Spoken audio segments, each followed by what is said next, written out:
Welcome to you ideas channel guys. तो हम आ चुके हैं एपिसोड नंबर 9 में। तो एपिसोड नंबर 8 में हमने पढ़ा था कि स्ट्रिंग इंटरपोलेशन होता क्या है और उसका हमने प्रैक्टिकल भी देखा था कि कैसे हम टेम्पलेट के वेरिएबल को हम अपने HTML में कैसे हम TS फाइल के बिजनेस लॉजिक के प्रॉपर्टीज को या वेरिएबल आप जो भी कहना चाहें उसे हम कैसे टेम्पलेट में यूज़ किए थे। चलिए तो अब हम जानने की कोशिश करते हैं प्रॉपर्टी बाइंडिंग के लेकर के। ये प्रॉपर्टी बाइंडिंग क्या है और कैसे काम करता है। तो चलिए हम आते हैं कोड में और वहाँ देखते हैं और समझते हैं उसके बारे में। तो आ चुके हैं हम अपने कोड में।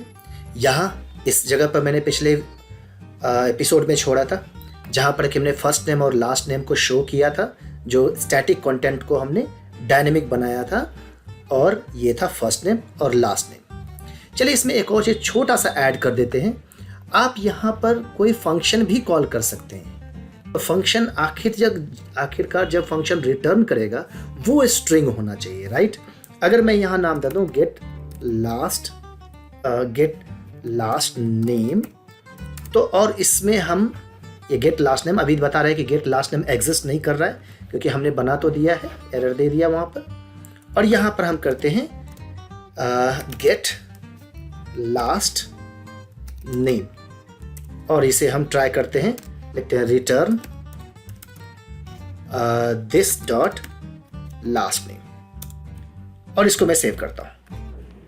तो जब इसको सेव करते देखते हैं वहां आ गया Arnold bond is actor. Last name हमारा बॉन्ड था, वो यहां पर रिटर्न होकर के इसमें शो होने लगा। तो ये भी मैंने इस एपिसोड में आकर के बता दिया।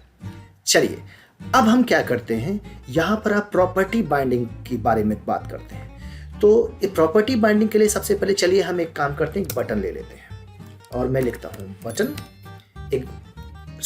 मैट बटन आ गया बटन। अब बटन में क्या करते हैं, हम यहाँ लिखते हैं ऐड एम्प्लॉय।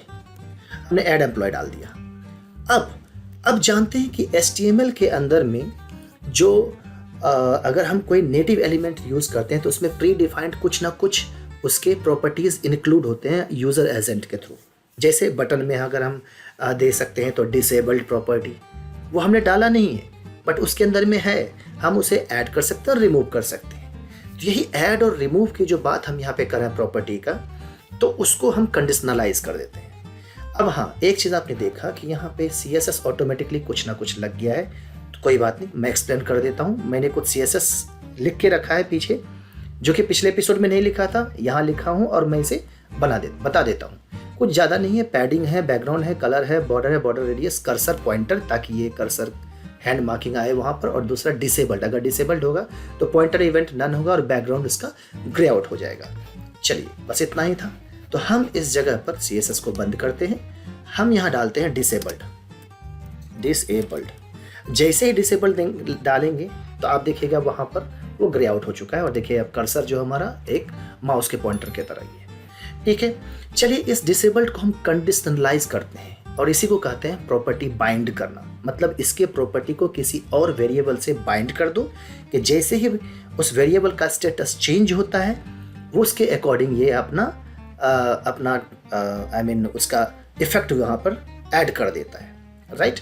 तो चलिए हम सबसे पहले प्रॉपर्टी बाइंड करने के लिए शुरुआत जब करते हैं तो प्रॉपर्टी बाइंडिंग को हम स्क्वायर ब्रैकेट के अंदर में रखते हैं, जिस भी प्रॉपर्टी को बाइंड करना है। तो डिसेबल्ड को हमने स्क्वायर ब्रैकेट में डाल दिया। अब यहाँ पर ये एक्सपेक्ट कर रहा है कि हमारे पास कोई वेरिएबल होना चाहिए जो कि हम उसके अनुसार यहाँ पर ये बाइंड करेगा। अब अगर मैं इसको सेव करता हूँ इस केस में, तो यहाँ पर अगर हम एक वेरिएबल डालने की कोशिश करें तो चलिए हम यहाँ पे एक वेरिएबल रखते हैं एक इज डिसेबल्ड। देखिए एक चीज़ और मैं बताना चाहूँगा, वेरिएबल का नाम उस तरीके से रखिए जिससे कि दूसरों को पढ़ने में दिक्कत ना हो और समझने में दिक्कत ना हो, ताकि डिबगिंग के टाइम पे ऐसा ना हो कि वो सोचने लगे कि वेरिएबल का एक्चुअली काम क्या कर रहा है। तो मैंने डाला इज डिसेबल्ड, मैं इसको कर देता हूँ फॉल्स। अभी मैं इस डिसेबल्ड फॉल्स डाला है और इस डिसेबल्ड को हम ला करके यहाँ रखते हैं। लेकिन रखने से पहले मैं एक चीज़ बताता हूँ, जैसा पिछली बार हमने बताया कि अगर डबल स्ट्रिंग के साथ अंदर में कुछ भी चीज़ होता है तो वो स्ट्रिंग माना जाता है, राइट। लेकिन नहीं, यहाँ प्रॉपर्टी बाइंडिंग में होता है कि जैसे ही आपने स्क्वायर ब्रैकेट डाला वहाँ पर वो एक्सपेक्ट करता है कि इसके अंदर कोई वेरिएबल हो। अगर वेरिएबल नहीं होता है तो वो एक और एक्सपेक्टेशंस में आता है कि इसके अंदर कोई वैल्यू हो जो उसके अकॉर्डिंग जाए, जो कि एंगुलर का अपना जो पैटर्न होता है उसके अकॉर्डिंग आए वहाँ पर। तो यहाँ पर हम वेरिएबल डाल देते हैं। देखिए वाइट में है, अभी भी कोई प्रॉब्लम नहीं है। जैसे सेव करेंगे तो आपको यहाँ पे कुछ भी इफेक्ट दिखेगा नहीं। क्यों इसलिए नहीं, क्योंकि यहाँ पे इज डिसेबल्ड है, वहाँ पर फॉल्स है, राइट। ये देखिएगा फॉल्स है, मतलब कहने का है कि डिसेबल्ड जो है वो फॉल्स है, तो इसका मतलब ये दिखेगा नहीं।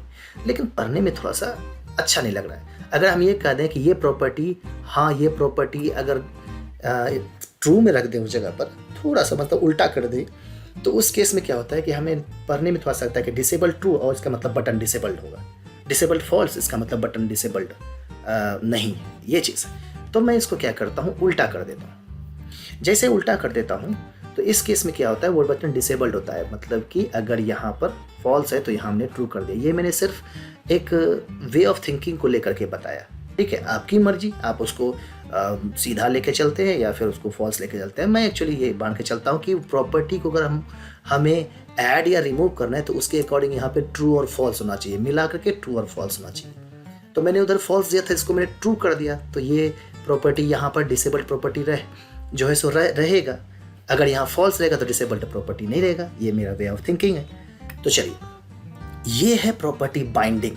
इस जगह पर किसी भी प्रॉपर्टी को अगर बाइंड करना है तो उसको स्क्वायर ब्रैकेट में डालिए, और उसके बाद जो डबल कोट है HTML में, टेम्पलेट की बात कर रहा हूँ, उसके अंदर में आप उसकी प्रॉपर्टी डालिए, जो वेरिएबल को डालिए, जो वेरिएबल की वैल्यू होगा वो उसे वहाँ पर उसके अकॉर्डिंग उसको टॉगल कर देगा, राइट। अभी टॉगलिंग पे है, और भी प्रॉपर्टीज बाइंडिंग होते हैं, वो हम बाद में देखेंगे, मतलब कुछ मिनट में देखेंगे, वो भी देखते हैं, और बाकी और जो होंगे तो हम नेक्स्ट एपिसोड में भी देखेंगे।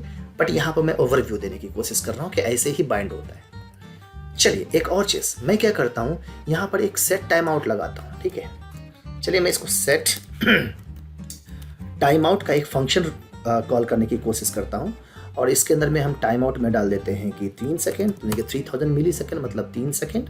और इसके अंदर में हम क्या करते हैं, लिखते हैं दिस डॉट और इज डिसेबल्ड को डालते हैं, और इसको कर देते हैं हम ट्रू, इसको हम ट्रू कर देते हैं। लेकिन देखिए, ये एक प्रॉब्लम क्या दे रहा है, ये कह रहा है set time out which lacks return type annotation, implicitly has any और रिटर्न टाइप। अब यहाँ पर क्या करते हैं, इसको सेव करने के बाद हम इसके लाइफ साइकिल हुक को यूज़ करने की कोशिश करते हैं। चलिए, तो लाइफ साइकिल हुक्स के बारे में हम अलग एपिसोड में पढ़ेंगे ही, और भी आने वाले एपिसोड में उसमें आएंगे। अभी के लिए सिर्फ मान लीजिए कि हम एक ng ऑन इनिट का लाइफ साइकिल हुक यूज़ करने की कोशिश कर रहे हैं। तो इम्प्लीमेंट्स ऑन इनिट, इस पर अभी उतना ध्यान नहीं देना है, बस मैं बता रहा हूँ कि बाय डिफ़ॉल्ट जब पहले टाइम में जब जनरेट करते थे कंपोनेंट, उसमें ng ऑन इनिट लगा हुआ आता था, अब नहीं आता है, राइट। तो चलिए हम लगा देते हैं ng ऑन इनिट। देखिए, रिटर्न टाइप एक वॉइड था इस जगह पर, तो इस केस में अगर मैं यहाँ पे वॉइड डाल दूँ, अगर मैं वॉइड डालने की कोशिश करूँ तो क्या ये सही है? सॉरी, डायरेक्ट वॉइड होता है इधर पे, नहीं। तो इससे हम क्या करते हैं, ये रिटर्न टाइप एक्सपेक्ट नहीं करेगा, तो हम इसे क्या करते हैं, इसके अंदर में ला के रख देते हैं, ये यहाँ पर लाइफ सर्कल। देखिए सही हो गया हमारे यहाँ पे, ओके। अब देखिए क्या होगा 3 सेकेंड के बाद, 1 2 3 हो गया ना इनेबल। यही तो ब्यूटी है एंगुलर का, कि आपका कुछ भी, कोई भी वेरिएबल अगर TS फाइल में चेंज हो रहा है, अगर आपका कोई भी वेरिएबल TS फाइल में चेंज हो रहा है, तो वो टेम्पलेट के भी चीज़ों को चेंज कर देगा, राइट। जैसा कि अभी आपके ऐड एम्प्लॉय के साथ हुआ। और अगर टेम्पलेट में कुछ चीज़ चेंज हो रहा है तो वो TS फाइल में भी चेंज कर देता है, राइट। चलिए इसके बाद रिलोड करके देखते हैं। अभी तक 1 2 and 3, नाइस। अब एक और चीज़ करते हैं, इस जगह पर एक डॉम एलिमेंट पे लगने वाले प्रॉपर्टी को चेंज करने की कोशिश करते हैं, ठीक है। जैसा कि हमारे पास ये P टैग है, P के अंदर में कुछ कंटेंट है, कुछ डायनेमिक है, कुछ स्टैटिक है। चलिए यहाँ पर हम इसको इनर HTML या इनर टेक्स्ट के बारे में ये प्रॉपर्टी को ऐड करने की कोशिश करते हैं, जो कि डॉम प्रॉपर्टी, ठीक है, इसे ऐड करने की कोशिश करते हैं। तो इसमें हम चेंज करते हैं, कोई एक और वेरिएबल ले लेते हैं इस जगह पर। एक्चुअली एक बात बताएं, जब भी आप फंक्शन को कोई नॉट फंक्शन याद रखिए, इसको मेथड कहते हैं। जब कोई भी मेथड को अगर आप शो करने की कोशिश करें किसी टीएस फाइल में, तो ट्राई कीजिए कि वो एनजी यूनिट के नीचे हो, तो थोड़ा रीडेबिलिटी अच्छा होता है उस जगह पर, ताकि फर्स्ट टाइम पे हमें पता चला कि सबसे पहले एनजी ऑन यूनिट कॉल होता है। हालांकि और भी एक लाइफ साइकिल हुक है जो पहले कॉल होता है, जिसका कि नाम अभी नहीं लूँगा मैं, बाद में आपको उसमें लाइफ साइकिल हुक पढ़ाऊँगा, उसमें तो आएगा ही आएगा। तो इस जगह पर हम क्या करते हैं, एक और वेरिएबल लेते हैं। वेरिएबल आप ऊपर ले सकते हैं एनजी ऑन यूनिट के, बीच में कहीं नहीं लीजिए, थोड़ा सा दिक्कत होता है उसमें। तो हम कहते हैं इसमें जाके पैराग्राफ टेक्स्ट के नाम से देते हैं। चलिए हम अभी पैराग्राफ टेक्स्ट के नाम से देते हैं, तो आप जब किसी प्रोजेक्ट पे काम करेंगे तो हो सकता है कि और स्पेसिफिक नाम आ जाए उस जगह पर। ये तो डेमो के लिए मैं आपको दे रहा हूँ इस जगह पर। इसके अंदर हम डाल देते हैं दिस इज पैराग्राफ टेक्स्ट। जैसे दिस इज पैराग्राफ टेक्स्ट डालते हैं और इसको हम यूज़ करते हैं यहाँ इसके अंदर में। प्रॉपर्टी बाइंड है स्क्वायर ब्रैकेट, तो वेरिएबल एक्सपेक्ट कर रहा था तो मैंने उसे यहाँ वेरिएबल डाल दिया। जैसे ही सेव करते देखिए क्या होगा, आ गया दिस इज पैराग्राफ टेक्स्ट। उसने क्या किया, इसके अंदर का जो भी चीज़ था उसको ओवरराइट कर दिया, राइट। तो ये था हमारा डॉम प्रॉपर्टी बाइंडिंग। अब एक और चीज़ जो कि बहुत इंपॉर्टेंट है।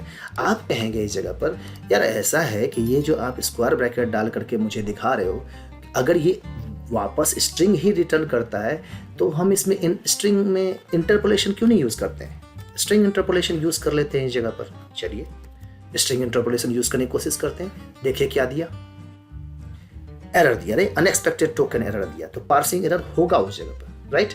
अब पार्सर एरर दिया, लेकिन अगर हम इसके इनर टेक्स्ट को यहाँ से हटा दें, इस स्क्वायर ब्रैकेट को हटा दें, तो ये सही होगा। अगर मैं सेव करूँगा तो यहाँ देखिएगा कोई चेंजेस नहीं।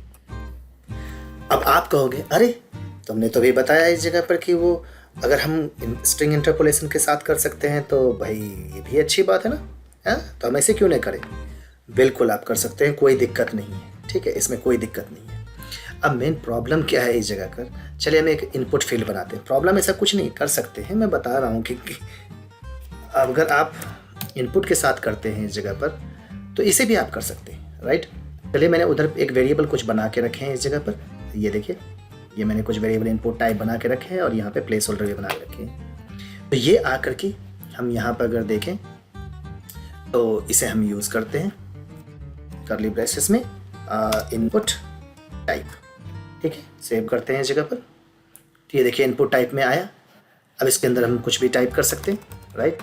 पासवर्ड था यहाँ पर और यहाँ पर हम टेक्स्ट कर देते हैं। तो जैसे इनपुट टाइप टेक्स्ट किया वो अंदर में जाकर के वहाँ टेक्स्ट टाइप हो गया इस जगह पर। उसी तरह प्लेस होल्डर का भी कर देते हैं, प्लेस होल्डर में डालते हैं और इसका नाम करते हैं इनपुट पे क्या नाम था उसका, उस वेरिएबल का नाम था प्लेस होल्डर। डायरेक्ट हम प्लेस होल्डर का प्लेस होल्डर ही डाल दिया था इस जगह पर।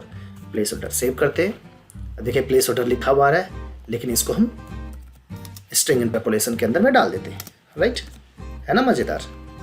ठीक, ये देखिए प्लेस होल्डर प्रॉपर्टी, ओके, ये कह रहा है place holder property doesn't exist on type इतना, डू यू वांट, ओके, हमने लगता है कुछ गलत कर दिया, स्पेलिंग मिस्टेक होगा बस, और क्या, इससे ज़्यादा और एच कैपिटल स्मॉल का दिक्कत था और कुछ नहीं। ठीक है, ये हमारा आ गया प्लेस होल्डर। लेकिन ज़रा एक चीज़ देखिएगा, ये सारा स्ट्रिंग इंटरपोलेशन कितना ज़्यादा है। अब ज़रा मुझे एक बात बताइए, प्रॉपर्टी और इसके अंदर के कंटेंट को दिखाने के लिए आप डिस्टिंग्विश कर सकते हैं ठीक तरीके से, थोड़ा सा क्लस्टर हो जाता है, राइट। और ये क्लस्टर आपको डिफ्रेंशिएट कर नहीं होने पे बड़ा दिक्कत करेगा, ये चीज़ आपको बहुत ज़्यादा प्रॉब्लमेटिक करेगा। अगर मैं इसको यहाँ पे भी करता हूँ तो ये देखिए, हम इसको स्ट्रिंग इंटरपोलेशन लगाने की कोशिश करते हैं, इसको भी सेव करते हैं इस जगह पर, ठीक है, 1 2 3 स्टार्टिंग में। अब यहाँ पे कुछ एरर दिया, हो सकता है आप कुछ एरर में भी फंसे, हो सकता है, लेकिन यहाँ पे इसलिए नहीं दिया क्योंकि ये इसको ट्रू और फॉल्स एक स्ट्रिंग मान के चल रहा है इस जगह पर। तो डिसेबल्ड में अगर स्ट्रिंग होता है तो इसका मतलब वो मान के चलता है कि इसके अंदर में कुछ डेटा है, इसका मतलब डिसेबल्ड होना चाहिए उस जगह पर, तो इसलिए इसने माना। तो इस तरह से कभी कभी प्रॉब्लम में फंस सकते हैं। दूसरा, कोड रीडेबिलिटी ख़राब होगा। तीसरा, जब आपके साथ कोई और भी काम कर रहा होगा तो वो एंगुलर के स्टैंडर्ड वे को लेके चलेगा, वो कहेगा हे भगवान ये क्या हो रहा है, मेहरबानी करके मुझे समझाइए, मेरी समझ में कुछ नहीं आ रहा है। सब जगह स्ट्रिंग इंटरपोलेशन यूज करके रखा है, तो वो ना मैच करने में दिक्कत होगा, इसलिए इसको अवॉइड कीजिए। बेस्ट प्रैक्टिस यूज़ करके चलिए। सबसे बेस्ट प्रैक्टिस यही है कि आप इसे यहाँ पर स्क्वायर ब्रैकेट के साथ ही प्रॉपर्टी को बाइंड कीजिए और जहाँ डेटा दिखाना हो वहाँ पर आप स्ट्रिंग इंटरपोलेशन को यूज़ कीजिए। भाई ने बोला करने का तो करने का, ये सबसे बेस्ट तरीका होता है, तो आपको कभी प्रॉब्लम नहीं आएगा, राइट। तो चलिए, ये था हमारा प्रॉपर्टी बाइंडिंग करना, जो कि हमने आपको बता दिया इस जगह पर, राइट। इन सबको अभी मैं एक एक करके इसको चेंज कर रहा हूँ अरे यार हद है।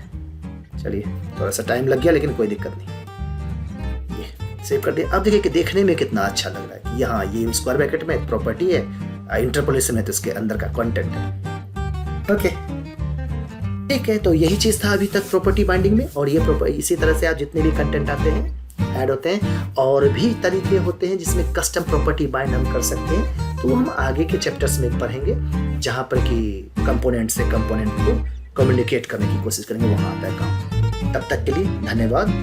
और हाँ, प्लीज़ लाइक एंड सब्सक्राइब कीजिए, और प्लीज़ कमेंट जरूर डालिए ताकि हमें ये भी पता चले कि क्या चीज़ के इम्प्रूवमेंट की ज़रूरत है, और मैं वो इम्प्रूव करके मैं आपके सामने ज़रूर लाऊंगा। और ठीक है, बेल आइकन भी प्रेस कर दिए ताकि आपको अपडेट रहे हमारे इस जितने भी वीडियोज़ आते हैं। चलिए, मिलते हैं नेक्स्ट वीडियो में, तब तक के लिए धन्यवाद। Thank you.